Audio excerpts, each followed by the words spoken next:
Welcome to Rock the Life, a podcast for fans by fans. I'm Katya.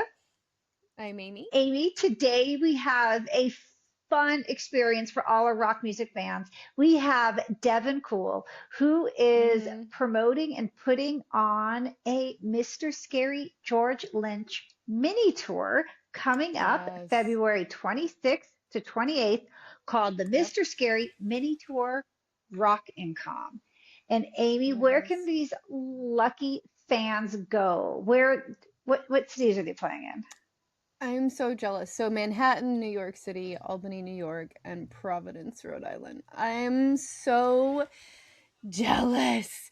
Like we tried. We genuinely tried. I cannot tell you guys how many conversations Katya and I have had to try to get to the show. Unfortunately, it comes right on the heels for us of Def Leppard in Las Vegas, and so we just couldn't make it happen. But you've got who else going to be there? You got George Lynch, Trickster. There's going to be an extra Dawkins set with Ricky Thrash, Ben Cody. I mean, you've got Amy, you know what? Dazer. Let's just let everyone let's have everyone listen to the show and let's let Devin explain what it's going to be and why we're so I love jealous. it. Yeah, you guys. Here's Devin. Hey Devin, welcome to Rock the Life. How are you doing? Doing good yourself? Doing great. And we were commenting before we started how cool all our outfits are today. So I hope so if people are Right? listening and not watching, we're Mm, representing Lynch Mob, Firehouse, and Rock the Life.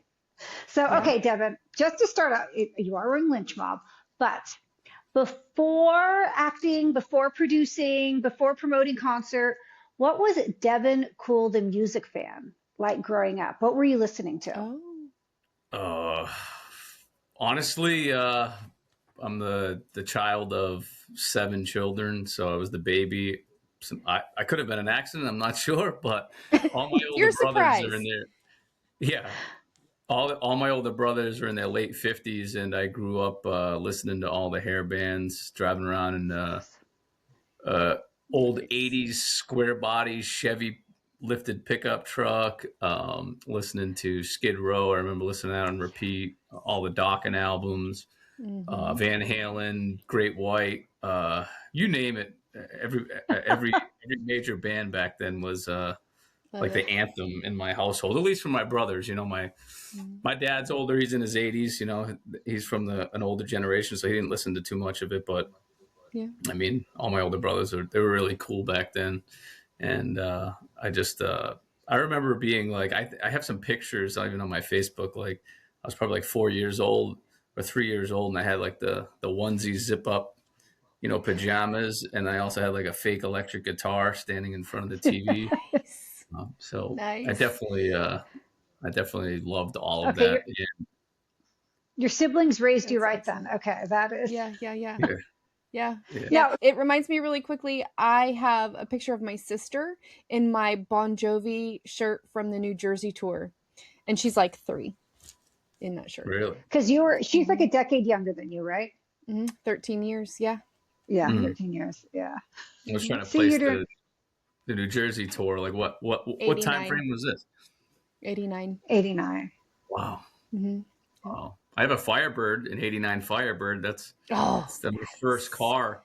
Uh, So it's did I. it's funny. I bought it in high school, and this is probably back in 19, maybe early 2000 ish. Yeah. And I found it broken down on the side of the road. And I'm a mechanic by trade, a diesel technician. I work for Mack Trucks and very mechanically inclined. So I seen this car, and I was in love with it because my mom, Yeah. when I grew up, had a 1987 Camaro IROC Z T-top Oh car. my God. So, it's like the Firebird and the Camaro, same thing kind of. So I offered the guy, he wanted $500. I bought it, and I still have it. Um, Oh, Wow. okay. Years later, I I'm gonna still have have to my original car. That's phenomenal. I'm gonna have to pull out a picture of the 89 Firebird that we had. It was my dad's, and then my sister took it. So she got to be really cool in this cherry red Firebird, and I'm like, And you that got the was me. charger. I got a Oh, yeah. 76 Charger. Yeah, Oh my Maybe it's I God. wild. was cooler. Maybe I It's was wild cooler. how it's not that long ago, but like how I just remember like being a kid and like how important like America and cars and like like Yes, my dad was a yes. big Chevy fan and then like the neighbors like Ford and like if they come over, my dad would make them like they couldn't park on the pavement, they had to park on the dirt side of the parking lot. It's very interesting, not that long ago. I know, Right? not that those are the Mhm. same cars we had. Okay, so Mhm. what was the first concert you went to that made you think like, wow, I love music, like really impactful one? Uh, well, I remember Dawkins was on 1995 tour for maybe it was Dysfunctional album. I couldn't go to it. I was very upset. I So you remember were that. you were probably very young. Yeah, I was young back then. I was only probably like 9 years old or something. So, but I early on, my uncle had taken me to see Tom Petty a few times. Oh, I've seen Cool. Journey. Um, um, I don't know why I can't remember my first concert because I just for some reason right now I can't think of it. But I want to say it was yeah. probably Tom Petty, and then That's I really seen Creed and Three Doors Down, um, Mm, and then it just went off from there. And it's nice. kind of interesting because I like a lot of my friends grew up in like the 2000s rock, so like I got to see a lot of those guys. But then Hmm. me at heart, I grew up with the 80s rock stuff, so kind of like you know I didn't always have people my age that wanted to go see the show that I wanted to see, but Yeah. it's all right. so That's when the way you it were is. when you were living in LA for like during the music scene in Hollywood, what was it then? Was it still did you still have hard rock back then when you were there? Because that was in the 2000s, right? Yeah, 2010s? so what was really cool that like I've been I lived in Los Angeles from 2009 to 2016.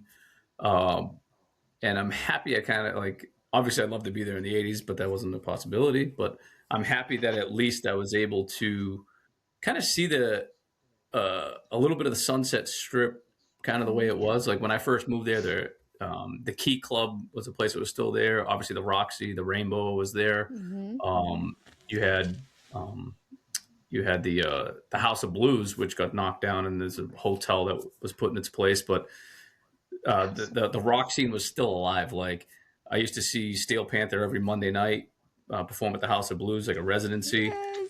So like and I've seen them on the road, which it still isn't the same as like seeing them on the Sunset Strip because Right. in Hollywood they would always bring up guests. You know what I mean? Like I've seen Vivian Campbell play guitar up there. I've seen basically you name it, Dane Cook. I've Wow. seen Miley Cyrus get on stage. I've seen all these different people that just like Yeah. get on stage.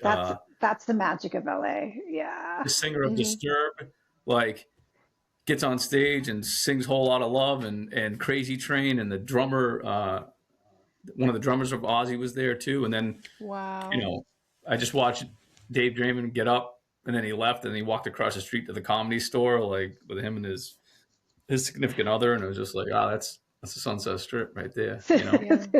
That is okay. So It's for fans of our phenomenal. show who might not know your full story, how did you go from acting, producing to now like putting out a sold out lynch mob show? Like how did that all work out? Mm. Um, so I moved to Los Angeles to be an actor. Went out there, studied with different acting coaches, the Howard Fine Acting Studio, renowned, world renowned acting coach Hmm. out there. Studied there for a while, and then studied with different coaches and whatnot, and started doing a little bit of work in the television industry. I still do it. It's not easy. It's hard. It's that if you could see the stack of auditions, I've auditioned for all kinds of television shows and movies. Actually, I have an audition tomorrow. Speaking of which, Good but luck. Yay. Good um, luck. so I think working in the entertainment industry gave me a lay of the land of like, I as an actor have to have an agent, I have to have a manager, I have to understand PR Hmm. and all this other stuff, and it allowed me to at some point want to make my own productions and stuff. So in 2017, I wrote a short film called Recondition. Hmm.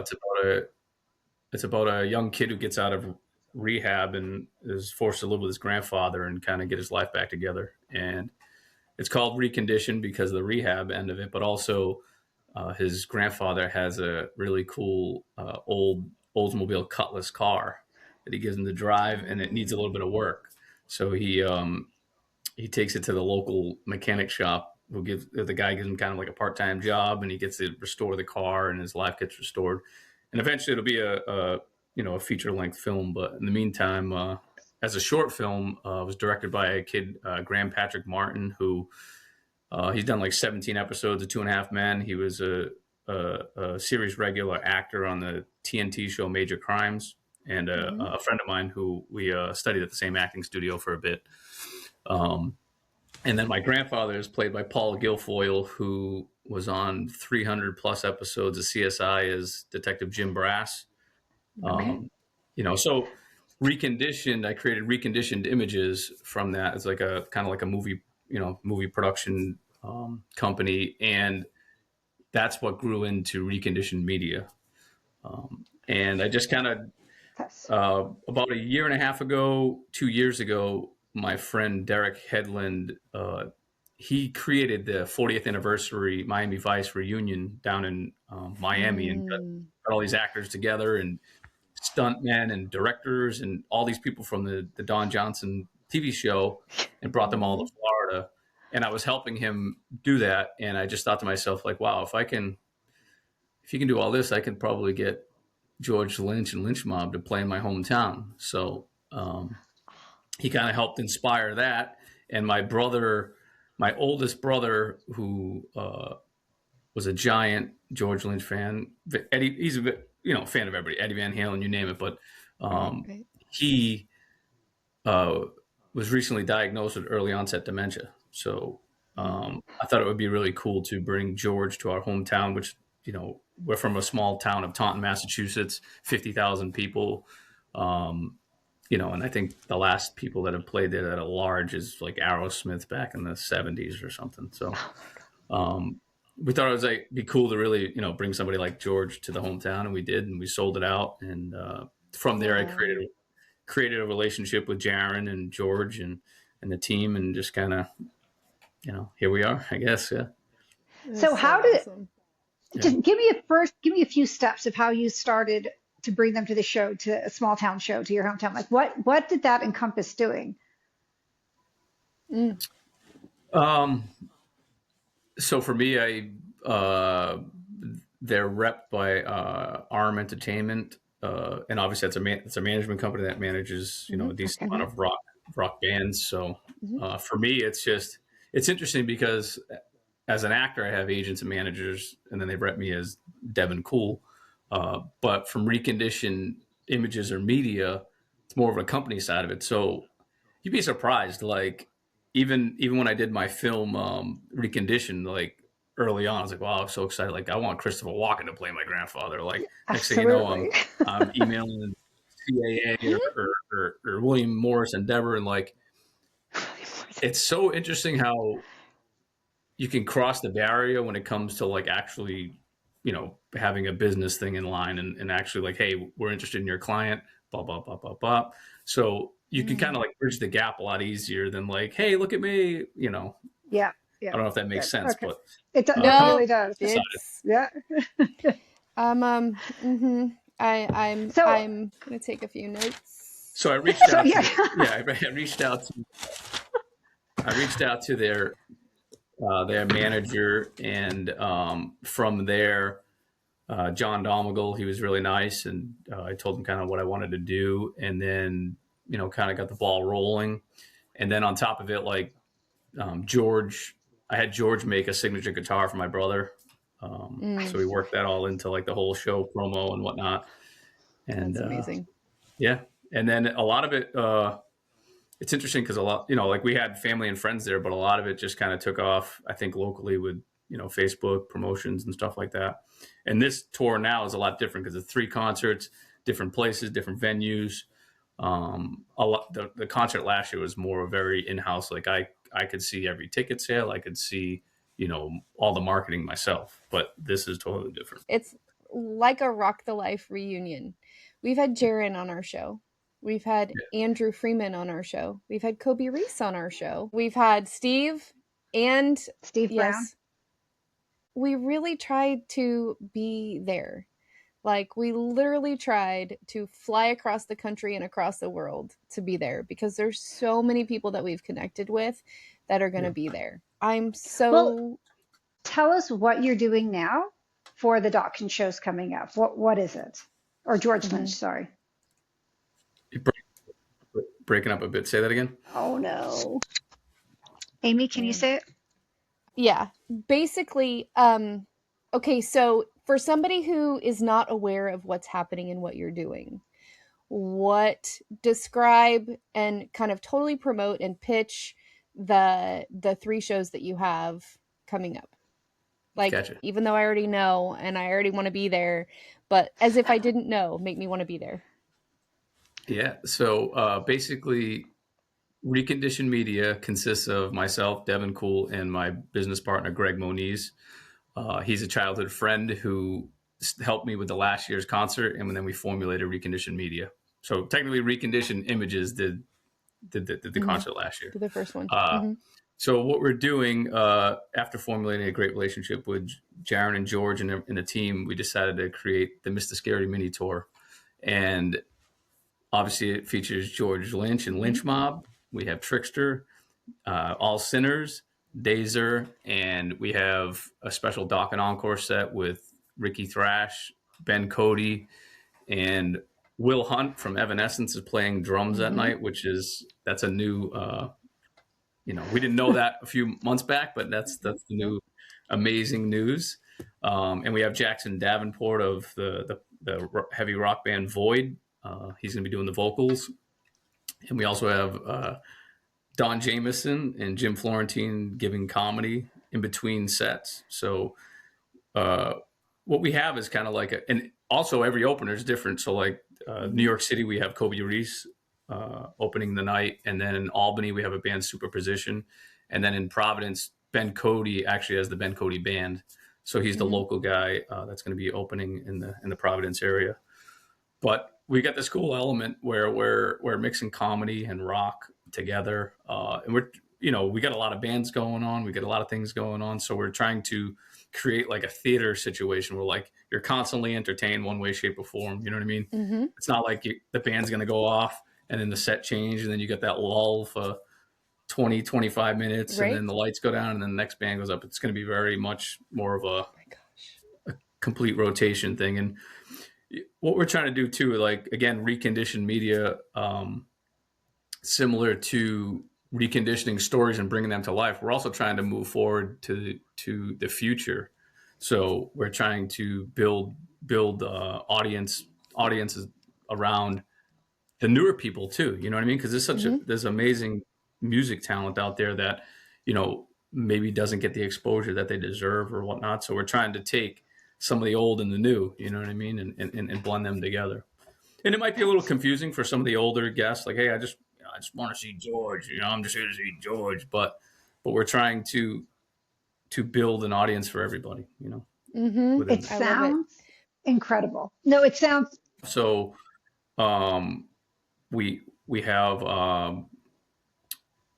Mariah Formica performing in Albany. She's going to be doing a special appearance. That news just dropped as of a couple days ago, so that's exciting. And we also have a lot of we have a piece of our company, VTM Now, which is kind of like we're trying to like recreate, how like MTV and VH1, all these things back in the day, they would get the concerts and they're interviewing people and they're creating this whole entire environment.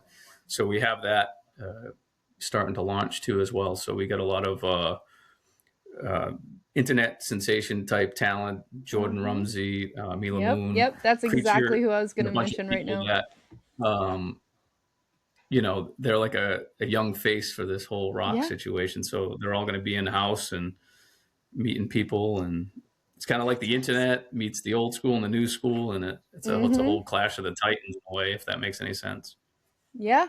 If you, let me just say this, if you bring something out to the West Coast, you have to let us know. Like, you have to let us know. We'd love to be a part of that. Absolutely, 100%. Love to be a part of that. Yeah, no, for sure. And I think this is going to grow, like hopefully this takes off and then we're, working with more talent and creating different opportunities, you know what I mean? So It's amazing It's what you're doing. it stinks, you know. I was just with George, and I went to the Jam at the Dam, which is a Connecticut show with you know, Steelheart, Warrant, Dawkins was there, George and Lynch Mob was there, and Ace Frehley. You know, and obviously the passing of Ace Frehley's, you know, upset everybody. But it's like, it's wild that I can see this person in front of me, and then the next day they're gone. So I think we're, you know, a lot of the musicians are getting older, and it's something that you have to tackle too, you know, and be smart of it. And that's why we're kind of like, hey, let's bridge the gap with the old with the new, and you know, continue to create some type of legacy for everybody. Yeah. So Devon, we unfortunately can't make the shows coming up, even though we are super excited, and we've been watching every new person that you're adding on because I think the concept is phenomenal. Are any of the shows, are we going to be able to watch them online? Yeah, so what we have for the Providence show, we're having a film team there come in and film the whole concert, as well as film interviews, etc., of the talent that's not on stage, and the comedy.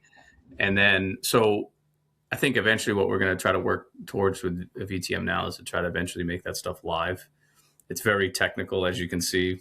You know, you deal with frozen microphones, and so we're going to be gearing towards that. But in the meantime, we're going to have the whole thing filmed and then cut, edited. You know, it might take a few days, but then we're going to be, you know, put it up on a YouTube or a Facebook, you know, post and have it so everybody can watch it from front to back. That's the plan. Okay, we're gonna be looking out for that too. So can you also give us any like backstage moments? Like tell us about George Lynch. What was it like meeting him for the first time and working with him?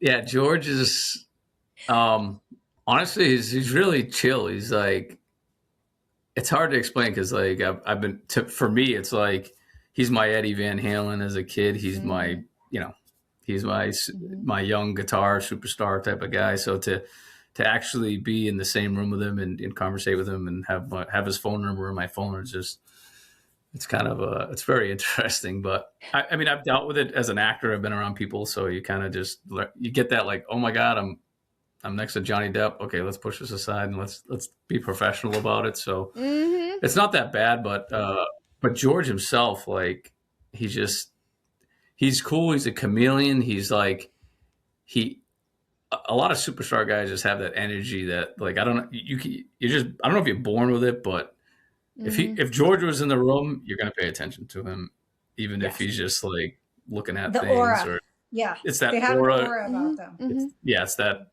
rock energy, you know, rock star energy or superstar energy, whatever that is. Like, you can't. I've seen it a lot of actors like that too. That you just like, wow, animalistic.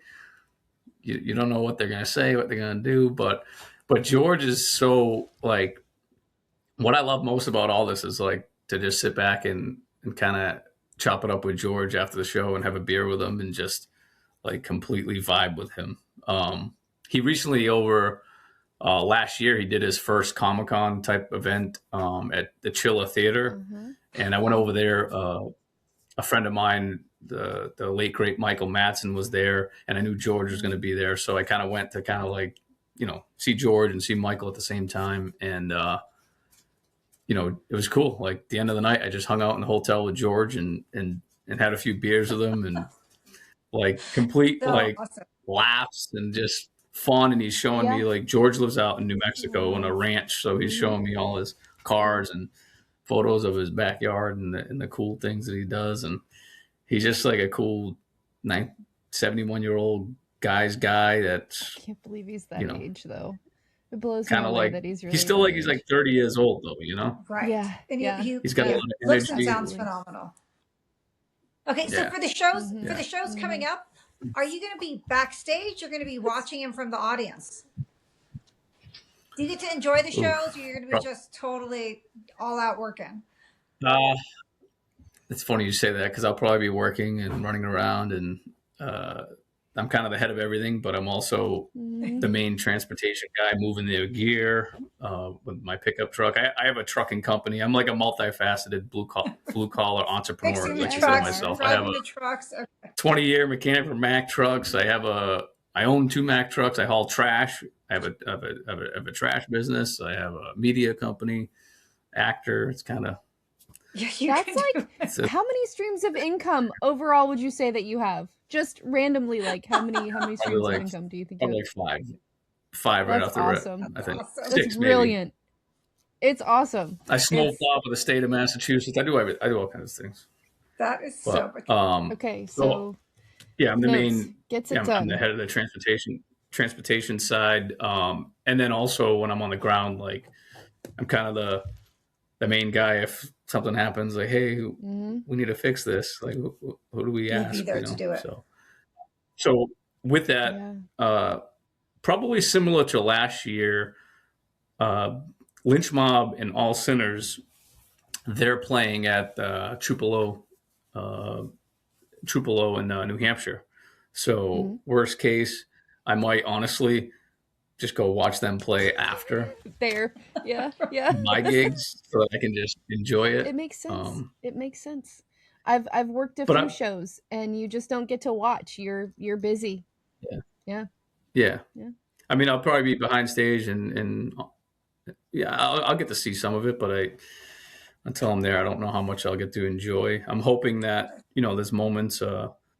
Like I said, Mariah Formica performing in Albany. I hope that I can, hey, stop, let's watch this, or catch the bits that I know I want to see. So we'll find out. Right. It's going to be a long day too. So how many hours will the show be? We're it's long. It's like doors open at 6 every night.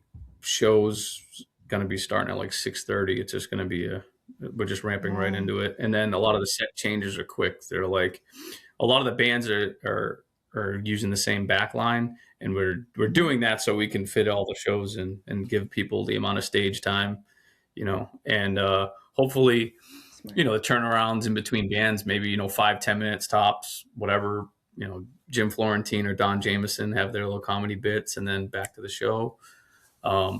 It's interesting, like when you watch, Metallica or certain of these bigger bands, they have the spinning round stage, and that allows them to set the next band while they're performing, and then there's really no breaks, and that's kind of with the regular stage is what we're trying to do. Condense the back line, let people will be sharing certain gear or speakers, etc., and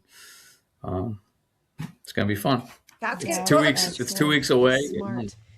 So for someone like you, Amy, this would be difficult because you wouldn't want to leave the front to go get a drink. So if there's no time between sets, I'm going to have to bring you drinks, Amy, if we're at one of these shows. That's what's going to. Okay, that's fine. Delivery service. It's great. I'll have to be your delivery service for this. Okay, so can you, since you said these are like intimate, more memorable experiences, are you going to have like VIP experiences for people to meet some of the bands? Yeah. So we have each leg of the tour is VIP meet and greet with George, and that will be, to what I know, it's supposed to be just George, but that's George's call. If at any moment George is like, "Hey guys, we're all going to do this," then it's the whole Lynch Mob team. I believe Trickster has their own meet and greet that they have on their website that you can sign up directly through them, and then they'll orchestrate that. George is still, doing the Tiger Club and the Desert Eagle guitar giveaways and things of that nature. So that all that will be there. Meet and greet. We have early entry. And what we're doing too is at the venues for the VIP people, not only having kind of your own section, but we'll just say like Empire Live is like an elevated stage. And we're going to create Lynch's Lair, like for the VIP people right in George's corner. So whether you want to go in there or not, but it's going to give the VIP people their own, like, hey, you're not a VIP ticket holder. We are, so we're going close to it. George's, and going to have that section to offer them. Amazing. Okay, so our dream, and if you create it, I know Katya's like, shh. If you end up creating it, like we spent a lot of time in the 80s, 90s backstage, And what our dream would be is to recreate that, because backstage now, like Like VIP right the now, backstage, well, within reason, but the front stage. well, I mean, the experience, like what it was is you'd go and hang out. Like now, bands come out and they line up, and everybody kind of goes down the line and they have their few minutes with each band member or whatever. And it's weird. It's really, I mean, it's nice to see the people that you love. I mean, last time we were at Firehouse, I got my picture of Michael signed. But when this was taken, they just had this open backstage area. There were probably snacks out, and it was a mingle. And you could talk to who you wanted to. You didn't have to talk to everybody. We were all 20 you didn't feel then. obligated because yeah, but that's what I want to experience backstage. So if you ever do something like that, you have to include us. It's recorded. It has to happen. No, I'm just kidding. No, but you know what I mean. Interestingly, you say that. So my friend who did the Miami Vice, the reunion, that's kind of how he set that stuff up. So he created like special dinners, you know, where you buy a dinner ticket and then you're actually, you know, eating dinner with Eddie James Olmos and all these people, and actually being in the same room, and then people having drinks and conversating, and it's really cool, intimate, you know, different. It is. And I guess that's, you know, depending on the bands and who it is. The bands are like in a different city every night, and you know, some of these guys don't like to get sick. Even George like doesn't want to get like have too many people on him, because it's got to still perform, and he can't get run down, and it's winter, so he, you know, there's a lot of factors there that we got to still you know, worry about. But I totally agree with you. Create that cool intimate situation. That's actually how So Katya and I what met. is next after these shows for Reconditioned Media? As of right now, we're you know, we're steaming ahead with this tour, and then once we're done with that, I mean, we have concepts. I mean, I've been writing a movie script for a while. I need to dig back into that. That's like a real life movie script about close to home family members, and a different time in Boston. Like, my father is 80 years old now, but he grew up in like I don't want to say the Boston underworld, but very much was born and raised in Boston, and owned a mountain lion as a pet in the 70s. And, you know, had friends that did crazy federal time in jail. And it's kind of like back then there was a lot of people that were like the Whitey Bulger, you know, that like the mythical people that did a lot of wild things. And there's a lot of characters in the Boston area that, you know, kind of live that wild life. And I'm trying to bring some of that, you know, to the screen. So I'm working on that. I have, you know, Greg, my partner, he's in development, working on his own like a sci-fi TV series. So we're trying to do a little bit of everything, you know what I mean? And for us, it's tough too, because we're going down the music, you know, going down the music avenue, but we don't want to also lose sight of some of the other stuff. So it's a little bit of balance act. And I also think we're going to still do more music stuff once we're done with this. I want to, you know, I was just telling Jaron, actually, I'll say this now so that I don't get, in case anybody else does it, they stole our idea. But next year's the 40th anniversary for Back for the Attack album from Dokken. And when George came out to our show, he had to learn Heaven Sent for my brother. Not that he had to learn it, because George knows it, but they don't usually play that stuff at a lot of the main shows. So they had to get all refreshed on it and everything. And my goal is to somehow convince George over some beers to get on with Lynch Mob and play the whole front to Back for the Attack album. I think that's so cool. Like, you know, Sebastian Bach from Skid Row will play Slave to the Grind from front to back, or Jeff Tate from Queensryche does Operation Mindcrime. And I think that, you know, I think it gives back to the fans in a different way, you know? And that's kind of even what I try to do, even with the concerts that I am doing. Like, hey, let's throw this song in there that you know, you haven't played in a while, or you know, even for Def Leppard. Like, I think if Def Leppard just went out and played Pyromania, like, I'd be happy. What would that do for them?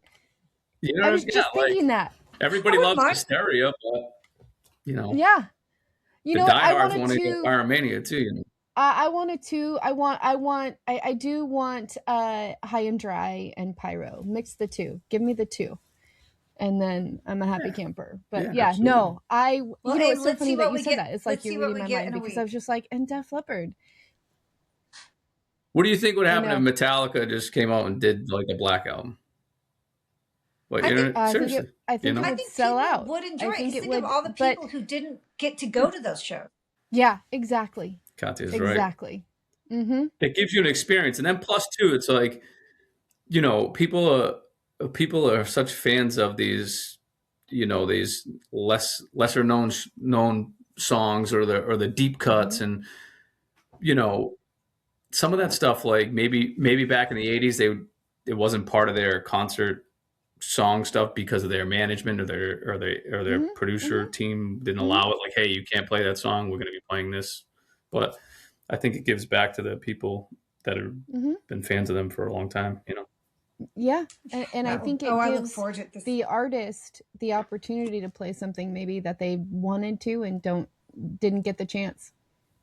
You know, I think it's great. Yeah, absolutely. It's brilliant. We'll look for it. That's exactly how I feel. It gives them a soundboard to do something that they haven't done in a while, and also too, like for some of these people, they've been on the road for 40 years. They've been playing the same music, and like I understand that that's their part of their catalog, but it's kind of like a new song. Like, oh, all right, you know, they're not used to playing it every night. Can you imagine though? I don't think since 1986 Def Leppard has ever done a show where they did not do Sugar. Like that would be just a trip in and of itself to see Def Leppard and have them not do Sugar. You know what I mean? I mean, if you go in knowing that you're going to be seeing Pyromania and or High and Dry, you know not to expect it, but I think it would be phenomenal. I mean, it is a high energy song. It's a great way to end a show. It's a great whatever. But I would love Billy's Got a Gun or something, or one of those other jams. Right. When I went to the residency in 2019 and they, for the first time ever, I don't think it's the first time they played it, but I heard Mirror Mirror. And I was like, what the heck? I haven't heard this song since I was a kid. Like, because the prior to, I think 2018 is when their catalog came online. So before that, you couldn't even, I was thrilled. I was like, I forgot I love this song so much. I think it's brilliant. And I think too, you know, in a situation like the current music scene that we have here, it's wild. Like, you know, George is on tour. There's all these people on tour a lot. Tesla's here in this Northeast region playing at the Foxwoods again, but like it's probably the third time they've been here in a year and a half.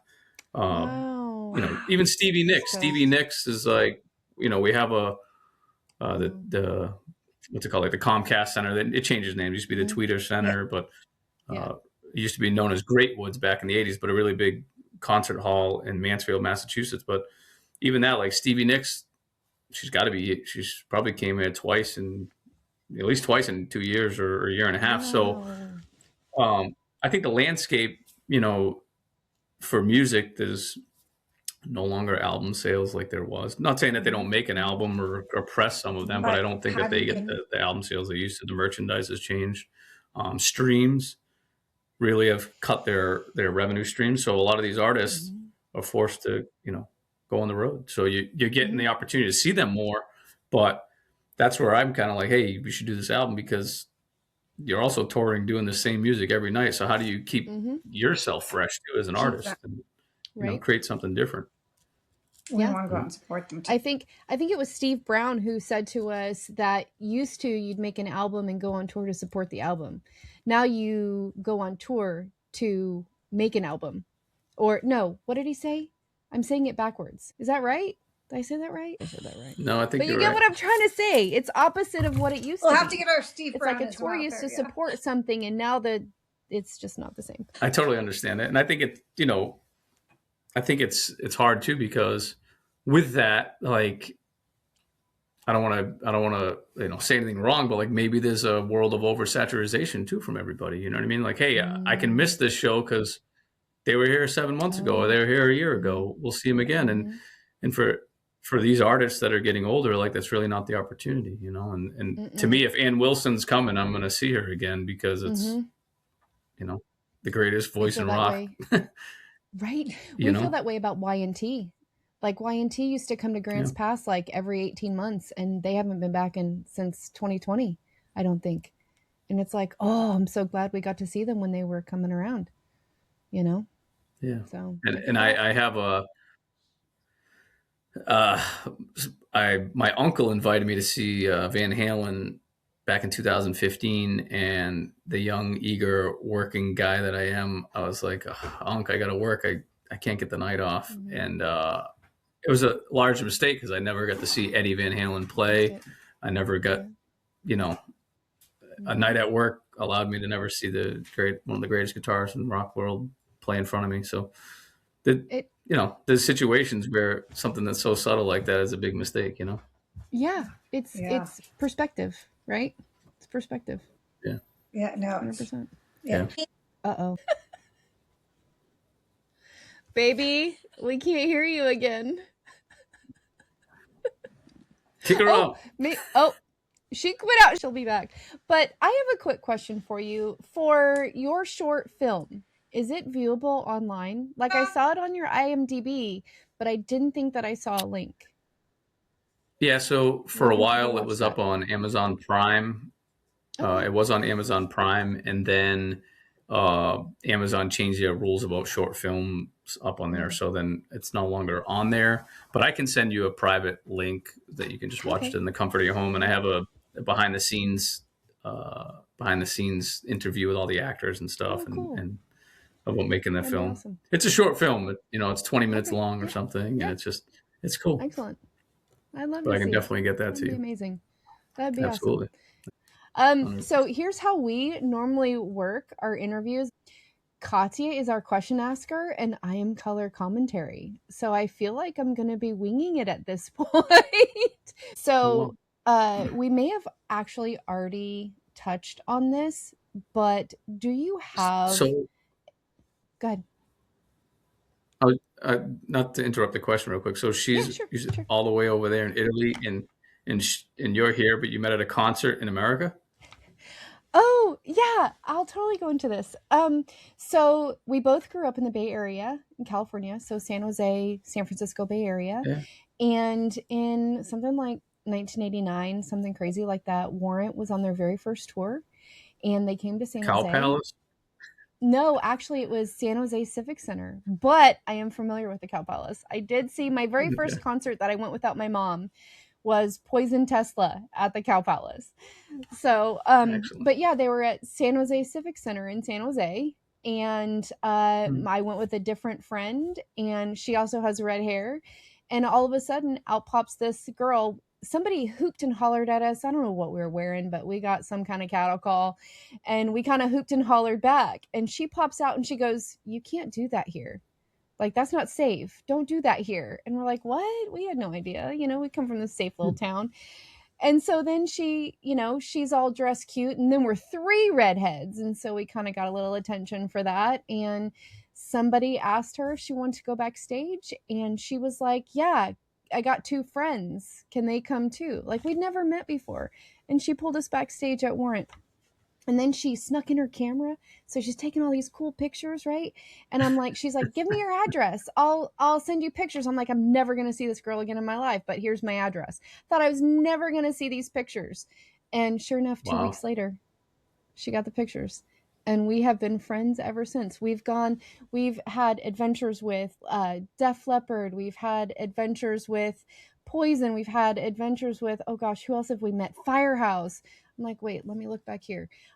We've had so much fun and so many adventures that it was kind of like time to tell the stories. So we just reconnected again, and she's been all over the world. She works for the government, and she just goes everywhere. So you stayed in touch from then all the way till now, and then ramped and pushed the whole podcast thing. Wow, that's excellent. Yeah, we lost touch for a little That's bit of something to time be proud because, of. yeah, we've been friends for, how old are you? 39. A long time. Yeah, we've been friends for 38 years. How old am I now? That's I so don't know, cool. since I was like 15. So, yeah, That's so a cool. very long time. So, and she's leaving Italy in something like 36 hours to come to Vegas to see Def Leppard on the 21st. Excellent. So, yeah, That's we're excited. awesome. We were going to try Great. to push, like, okay, can we get a flight from Vegas over to New York? Yeah. But we couldn't manage it. Otherwise, And where are we'd have you been. technically right now, Amy? Where are I'm you in now? Oregon. I'm in Oregon. Gotcha. Portland or outside? Southern, more rural. I'm in Roseburg, which is, I don't know, land of the Umpqua. So you said small town, 50,000. I'm like, my little town has like 25. So 100? where we are. Oh my God. Yeah. That's cool. Yeah. 25,000. Sorry. Right. 25,000. So we're half the size of you. So, but yeah, that's cool. where we are. So you and that's how understand we it. met. I do. And That's I a love great the story. business. Yeah, it's fun. I've missed her. Okay. Before we get to rapid fire questions, I'm totally intrigued with the business aspect of what you're doing because I've worked a few shows before, mostly on the hospitality side, but for a charity here. Actually, my little town was in the news in 2015. We had a shooting at the college, and I worked with a charity after that to raise money for victims. And I put on a couple of shows from top to bottom. And so that was like a dream come true for me. So I'm always like listening to the business and all of that. And I have to tell you really quickly, I absolutely love your get it done mentality. Like, I feel like if there was anybody that you needed to go to, if you had something to do, you gotta get a hold of Devon Coull. So I really admire that about you. I'm picking up on that vibe. I think it's just got to push the bar, and if I think there's no such thing as failure when you try, if that makes any sense, I agree with you. We actually talked about doing this podcast for probably 3 or 4 months. And I don't think that I have so many great ideas that I never act on. And I was like, I'm doing this one. We can do this. We can totally do this. And it's changed the entire world and my mindset just since I'm like, we can do anything. So are you ready for some rapid fire questions? I'm going to find out. Okay, well, she has one word that describes a lynch mob show for you. Rock. Right. I get it. Dream guitarist. Okay, outside of Lynch Mob, if you were to book a dream show, not including Lynch Mob and George Lynch, what would it be? Who would it be? Who would be there? As many bands as you want, Just but a who would be there? rock show. Oh, God. I'd probably recreate Monsters of Rock or something like Van Halen, Scorpions, the original Dokken. I've never got to see that in its entirety. That'd probably be a dream concert of mine. Yeah. Okay. Monsters of Rock. Small club or giant arena? Small club. Agreed. Always. I've seen. I can't speak. Can I? It's a rapid fire thing. Can I? It doesn't have to be a quick answer. It just. Okay. Just because a friend of mine, Amy Mata, who I studied with the Howard Fine Acting Studio with, she was in the master class. I wasn't at the time. I was in the lower novice class, but she's married to Fred Corey, the drummer of Cinderella. And I didn't know that at first when I was going to acting class. And then she's like, I seen her on a late night, like the infomercial, like, when they used to sell the CDs and call the number now. And so she was on this CD thing with Kevin Cronin from REO Speedwagon. And I was like, hey, I saw you on that commercial last night. Like, I didn't know you were into rock like that. How'd you get that job? She's like, do you know who my husband is? I'm like, no. She's like, Fred Corey from Cinderella. I was like, really? Oh yeah, they're playing at the Canyon Club Oh in yeah. a couple days, and then they're doing the Orange County Fair. Do you want to go? And I'll put you on the list. And I went and I met them all, and but it was so cool to Wow. see like small venue and then a large venue like back to back. Mm-hmm. And to be honest, I like small venues. I like the intimate grittiness of the small rock club. I agree. Some of the best shows I've ever seen have been at clubs, like ever. And I've seen some big shows. Album you can play front to back with no skipping. Oh, Back for the Attack. Yeah, right. I was actually waiting for that. I anticipated that one. I'm gonna go backwards. Tell me about the Canyon Club. I've never been. Been to the Whiskey. Never been to the Canyon Club. Yeah, Canyon Club. How do I explain it? The stage is probably 3 feet up off from ground level, nice. But it's very like an open floor concept place with some beams, and it's kind of got this country kind of vibe, like you're in kind of like you're in the barn in a way, but you're not. Right. I don't know. Well, you are in the valley, right? It is in the valley. Yeah, yeah, and it's amazing parking. Wow. And you just go, the stage is all right there, but the stage is wide, and it's just a place where you can see a really good show. Their production quality is really high, and then at the same time, like let's just say, in this case, Cinderella was playing there, but like John Corabi and everybody that's in the rock thing is like they're there on like stage left near the techs just hanging out. So like there's enough room for guests and people to be there, and it's a really cool spot. That's excellent. I've never been. Sorry. Oh yeah, we shared how we met. I shared how we met. So yeah. All right. Loudest crowd you've ever. Huh? Yeah. Actually, do you see her picture? Did you put your Janie picture back up? I did. I don't have a picture. Yeah. That's so cool.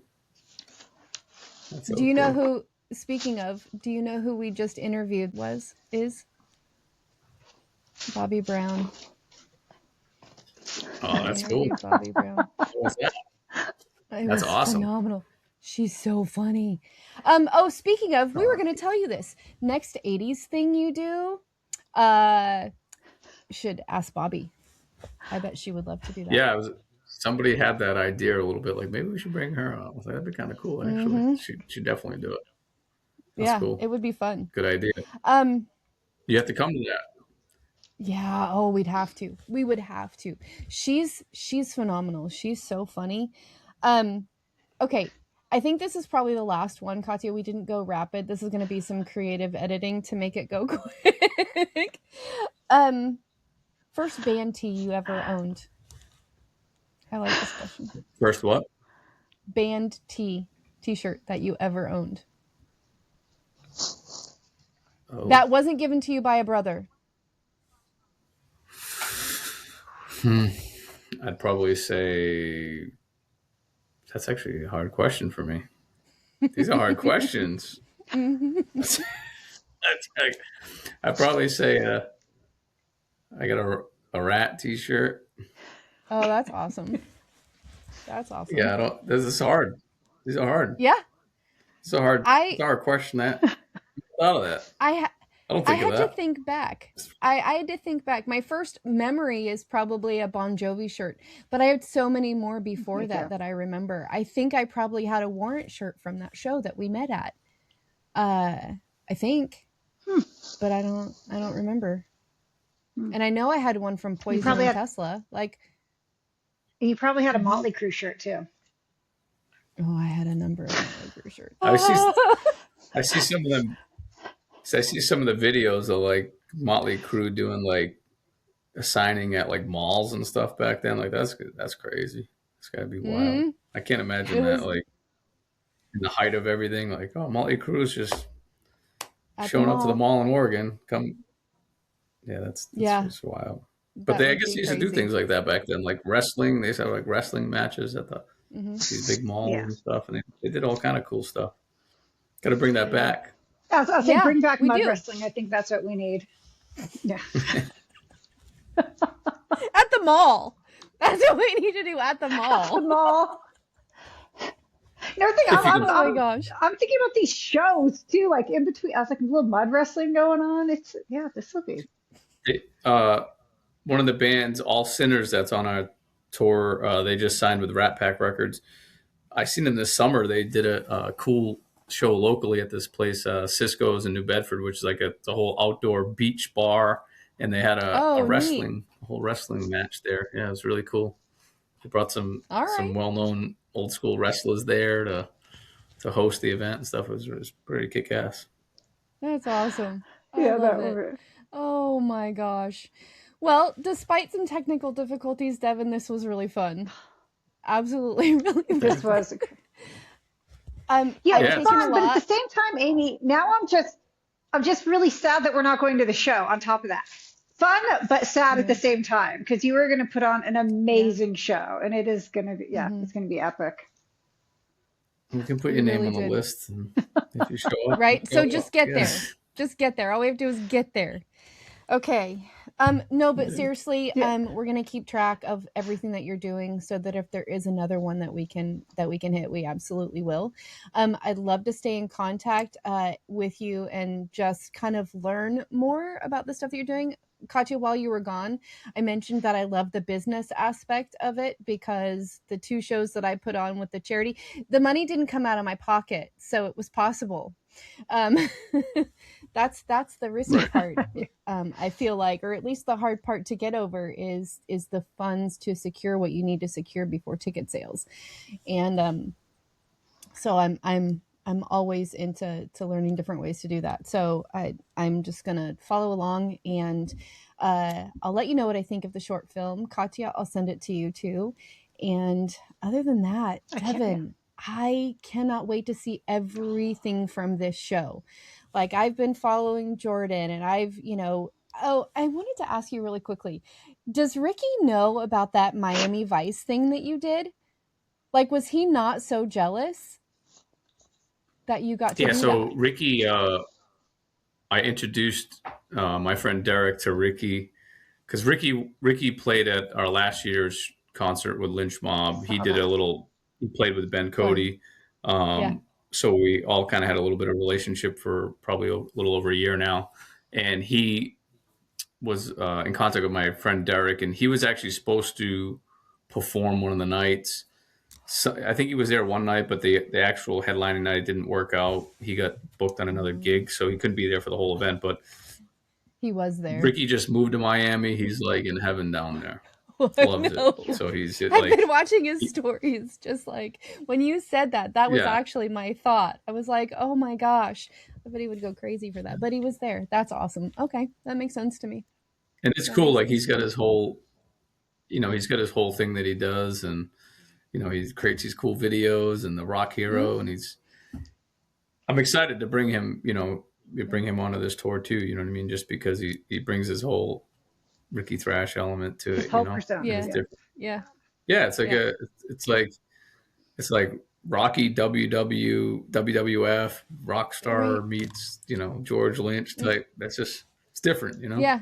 Meets And I think Don for some Johnson. people too, like they get Yeah, they get a Don little Johnson. meets Don Johnson exactly, and they get a little they get. I think some people are confused, like, wait, what's going on? It's Lynch Mob, it's this, it's that. But I think like if you actually investigate into the show, it's really clear what it is, what we're doing. So we're all excited. It's gonna It be should great. be. I can't wait to see every aspect of it. Thank you. All right. Well, thank you for coming on the show, Devon. This was awesome. Thank you. Thank you for inviting me, Amy and Katya. Yeah.